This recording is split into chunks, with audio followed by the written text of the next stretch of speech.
പാകിസ്ഥാൻ എന്ന് പറയുന്നത് മുസ്ലിമീങ്ങളെ സംബന്ധിച്ചോളം ഒരു പാകിസ്ഥാൻ അല്ല.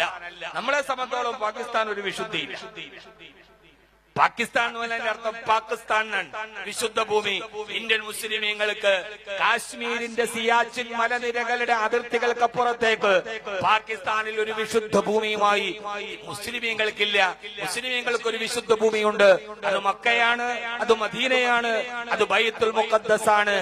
അവിടെ ഭരിക്കുന്നത് പർവേസ് മുഷറഫറായാലും ബേനസീർ ഭൂട്ടോയായാലും സിയാഉൽ ഹഖായാലും അവിടെ ഇമ്രാൻഖാനായാലും അവർക്കൊക്കെ മുസ്ലിമീങ്ങളുടെ ആലങ്കാരിക നാമമുണ്ടെങ്കിലും അവരോടൊന്നും ആലങ്കാരികമായോ ആധികാരികമായോ ആദർശപരമായോ ഇന്ത്യൻ മുസൽമാൻ ഒരു ബന്ധമില്ലെന്ന് മാത്രമല്ല, ഇന്ത്യ രാജ്യത്തിന്റെ 100 കോടിയോളം വരുന്ന ജനങ്ങളെ ആണവായുധത്തെ പേടിപ്പിച്ചുകൊണ്ട് പാകിസ്ഥാന്റെ മന്ത്രി പ്രഖ്യാപനം നടത്തുമ്പോ ഇന്ത്യൻ മുസ്ലിമീങ്ങൾക്ക് പറയാനുള്ളത് സയ്യിദ് ആദിൽ ഹുസൈൻ ഷായെ മുൻനിർത്തിക്കൊണ്ട് ഒരിക്കൽ കൂടി ഈ പോകുന്നത് പോലെ ഇന്ത്യ പാകിസ്ഥാൻ യുദ്ധമുണ്ടാവുകയും അതിർത്തി നിലകളിലേക്ക് ഇന്ത്യ രാജ്യത്തിന്റെ അതിർത്തിയെ കാക്കാൻ പൊതുജനങ്ങളെ റിക്രൂട്ട് ചെയ്യപ്പെടുകയും ചെയ്താൽ ഇന്ത്യ രാജ്യത്തിന്റെ അതിർത്തിയെ സ്വന്തം മാതൃരാജ്യത്തിന് കാത്തുവെക്കാൻ വേണ്ടി ഇന്ത്യൻ മുസ്ലിമീങ്ങൾക്ക് ഒരു അവസരം കിട്ടിയാൽ ഇന്ത്യ പാക് യുദ്ധത്തിന്റെ മറുഭാഗത്ത് നിന്ന് പാകിസ്ഥാന്റെ പതാകയും കയ്യിൽ പിടിച്ച് ചന്ദ്രക്കരയുള്ള തൊപ്പിയും കയ്യിൽ വെച്ച് താടിയും വളർത്തി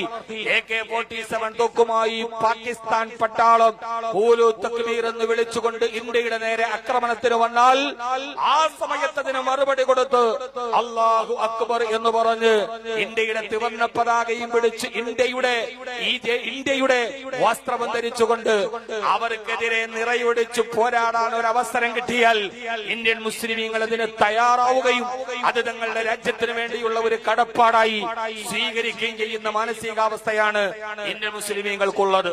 എന്റെ പ്രിയപ്പെട്ട സഹോദരങ്ങളോട് ഞാനിത് പറയാൻ കാരണം നമ്മുടെ രാജ്യവും നമ്മുടെ അന്തരീക്ഷവും ഒക്കെ വല്ലാതെ കലാപകലുഷിതമാകുന്നു. നാം ഇവിടെ ദേശക്കൂറുകൾ ചോദ്യം ചെയ്യപ്പെടുന്നു.